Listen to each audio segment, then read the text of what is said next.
வீடியோஸ்க்கு கீழே சப்ஸ்கிரைப் அப்படிங்கிற பட்டன் வந்து ரெட் கலரில் இருக்கும். அதை நீங்கள் கிளிக் பண்ணிங்க அப்படின்னா பக்கத்தில் வந்து பெல் ஐக்கான் கிடைக்கும். நீங்கள் அந்த பெல் ஐக்கானை கிளிக் பண்ணிங்க அப்படின்னா தான் எங்களோட எல்லா வீடியோஸும் உங்களுக்கு வந்து கிடைக்கும்.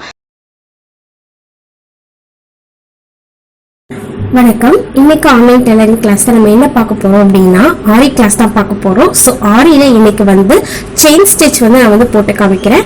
ஸோ இதுக்கு நான் வந்து பாத்தீங்க அப்படின்னா ஜரி த்ரெட் வந்து எடுத்திருக்கிறேன். இதுக்கு வந்து நம்ம வந்து இந்த சில்க் த்ரெட் கூட யூஸ் பண்ணிக்கலாம். ஆனால் பிகினர்ஸா இருக்கும்போது நம்ம வந்து ஃபர்ஸ்ட் வந்து ஜரி த்ரெட் வந்து நம்ம யூஸ் பண்ணி படிச்சுக்கிட்டோம் அப்படின்னா நமக்கு வந்து கொஞ்சம் ஈஸியா இருக்கும். ஸோ அதுக்காக நான் இன்னைக்கு வந்து ஜரி த்ரெட் வச்சு சொல்றேன். அதுக்கப்புறம் நான் சில்க் த்ரெட் வச்சும் நம்ம வர கிளாஸஸ்ல வந்து பார்க்கலாம். ஸோ இப்போ இதே மாதிரி ஒரு சின்ன நாட் வந்து நீங்க வந்து போட்டுக்கணும் முதல்ல. ஓகேவா? நான் இங்க எக்ஸ்பீரியன்ஸா ஆனவங்க வந்து இந்த நாட் போடணுங்கிற அவசியம் இல்லை. ஸோ இப்போ நம்ம என்ன செய்ய போறோம் அப்படின்னா நான் வந்து நீடலோட சைஸ் வந்து 10. ஓகேவா? இப்போ நம்ம பேசிக் சரி த்ரெட் வச்சு போடக்கூடியதுக்கு வந்து நீடில் சைஸ் 10. ஓகேவா எடுத்திருக்கேன். ஒவ்வொருத்தர் வந்து ஒவ்வொரு மாதிரி வந்து இந்த நாட் வந்து போடுவாங்க. ஸோ நீங்க எப்படி உங்களுக்கு கம்ஃபர்டபுளா இருக்கோ அதே மாதிரி பிடிச்சிக்கலாம். மேக்சிமம் என்ன செய்யலாம் அப்படின்னா அந்த டியூலிப்ல உங்களோட தம்ப் இருக்கிற மாதிரி வச்சு நீங்க பிடிச்சிக்கோங்க. அதுக்கப்புறம் நூல் அந்த மாதிரி பிடிச்சிட்டு நீங்க வந்து ஊசி வச்சு எடுக்கும்போது நீடில் வச்சு எடுக்கும்போது உங்களுக்கு ஈஸியா வந்து டர்ன் ஆகும். ஓகேவா? சோ அடியில த்ரெட்டை இந்த மாதிரி பிடிச்சிட்டு நீடில வந்து இந்த மாதிரி எடுத்துட்டு நீங்க இந்த பொசிஷன்ல வச்சீங்க அப்படின்னா உங்களுக்கு ஈஸியா வந்து டர்ன் ஆகும். ஓகேவா? பாருங்க, அடியில வந்து நூல் இருக்கு, மேல இந்த மாதிரி நான் வந்து எடுத்துக்கிறேன். சோ நம்ம அடியில வந்து நூலை வச்சுட்டு மேல இருந்து ஊசியை வந்து கீழே வச்சுட்டு அந்த ஊசிக்கு மேல வந்து ஒரு நாட் மாதிரி நம்ம இதை வந்து சுத்தி விடணும். அப்படி எடுத்தோம்னா திருப்பி நமக்கு இந்த மாதிரி வரும். சோ திருப்பி இதே மாதிரி நம்ம வந்து செயின் வந்து நம்ம வந்து போட ஆரம்பிக்கணும். சோ இந்த மாதிரி 2 செயினும் ஒன்னா வந்து சேர்த்து நம்ம வந்து உள்ள வச்சு வந்து செயின் ஸ்டிச் வந்து நம்ம வந்து போடணும். இந்த மாதிரி நம்ம செயின் ஸ்டிச் வந்து போடும்போது அதாவது ரொம்ப டிஸ்டன்ஸ் வந்து லாங்கா போடாம, அதாவது பெரிய டிசைனா போடாம சின்ன சின்னதா போட்டாதான் அந்த டிசைன் வந்து பாக்குறதுக்கு நல்லா இருக்கும்.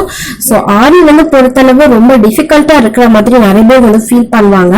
சோ வந்து பிராக்டிஸ் ஒண்ணுதான் இது வந்து பெஸ்ட். நீங்க பிராக்டிஸ் பண்ணி பாருங்க, அப்படின்னா மட்டும்தான் உங்களுக்கு வந்து இது வந்து என்ன சொல்றோம் அப்படிங்கிறது புரியும்.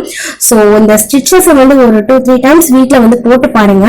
நான் கீழே என்ன செய்யறேன் அப்படிங்கறது நான் வீடியோல காமிச்சிருக்கேன். சோ பாருங்க, நீடில கீழே வச்சுட்டு ஒரு சின்னதா அந்த நீடில சுத்தி நம்ம வந்து கொடுத்துட்டு திருப்பி அதை மேல எடுத்துருந்தோம். ஓகேவா? கீழே பொசிஷன்ல நீடில கீழே விட்டுட்டு திருப்பி இதை செஞ்சிருக்கோம். இந்த நம்ம நீங்க ஆட்டோமேட்டிக்கா எடுத்தீங்க அப்படின்னா உங்களுக்கு இந்த மாதிரி வந்து அந்த செயின் ஸ்டிச் வந்து உங்களுக்கு வந்து கிடைச்சிரும். ஸோ பேசிக்கா ஒரு ஆரி கிளாஸ் வந்து நீங்க போனீங்க அப்படின்னா உங்களுக்கு இன்னும் ஈஸியா இருக்கும். ஏன்னா நம்ம அந்த பேசிக் ஸ்டிச்சஸ் வந்து நீங்க படிச்சுக்கிட்டீங்க அப்படின்னா நீங்க என்ன ஸ்டிச்சஸ் நீங்க நீங்க வந்து பாத்தீங்க அப்படின்னா ஈஸியா வந்து போட்டுடலாம். சோ இப்ப பாருங்க, நான் வந்து நீடில் வந்து நான் நூலை விட்டுட்டேன். சோ அதனால இந்த மாதிரி பிரச்சனை வரும். அதனால நான் இந்த மாதிரி உங்களுக்கு செஞ்சு வந்து காமிச்சிருக்கேன். கீழே இந்த மாதிரி நூலை வந்து விட்டுட்டு நீங்க மேல இழுத்தீங்க அப்படின்னா உங்களுக்கு நீடில மேல எடுத்தீங்கன்னா உங்களுக்கு சரியா வரும். சோ இப்ப நான் நீடில உள்ள நூலை விட்டுட்டேன். சோ அதனால அந்த ஒரு பார்ட் இருக்கு தெரியுமா, அத உள்ள வந்து சேர்த்து வந்து விடுறேன். பாருங்க, வீடியோல உங்களுக்கு ரொம்ப கிளியரா வந்து புரியும் சோ என்ன செஞ்சிருக்கோம் அப்படிங்கறது. சோ இதே மாதிரி சின்ன சின்ன ப்ராப்ளம்ஸ் தான் வரும். சோ நான் வந்து இந்த மாதிரி லாங்கா வந்து கோடு போட்டிருக்கேன். சோ இந்த வரைக்கும் நீங்க வந்து ஸ்டிச்சஸ் வந்து போட்டுக்கலாம். ரொம்ப கேர்ஃபுல்லா பார்த்து நீங்க வந்து கொஞ்சம் உங்களுக்கு ப்ராக்டிஸ் பண்ற வரைக்கும் ரொம்ப கஷ்டமா இருக்கிற மாதிரி தெரியும். ஆனா அவ்வளவு கஷ்டம் கிடையாது. நீங்க ப்ராக்டிஸ் பண்ணீங்க அப்படின்னா உங்களுக்கு ரொம்ப ரொம்ப ஈஸியா நீங்க வந்து இந்த ஸ்டிச்சஸ் வந்து நீட்டா வந்து நீங்க வந்து போட்டுடலாம். ஸோ இப்படி நீங்க கொஞ்சம் கொஞ்சமா ப்ராக்டிஸ் பண்ணுங்க. நெக்ஸ்ட் வீடியோல வந்து எப்படி வந்து இந்த செயின் ஸ்டிச்சோட எண்ட் பாயிண்ட் வந்து எப்படி போடணும் நெக்ஸ்ட் வீடியோல வந்து பார்க்கலாம். ஸோ இந்த வீடியோ உங்களுக்கு பிடிச்சது அப்படின்னா லைக் பண்ணுங்க, ஷேர் பண்ணுங்க. ஏதாவது டவுட் இருந்தா கமெண்ட் பண்ணுங்க. அதுக்கு முன்னாடி மறக்காம நம்ம சேனலை சப்ஸ்கிரைப் பண்ணுங்க.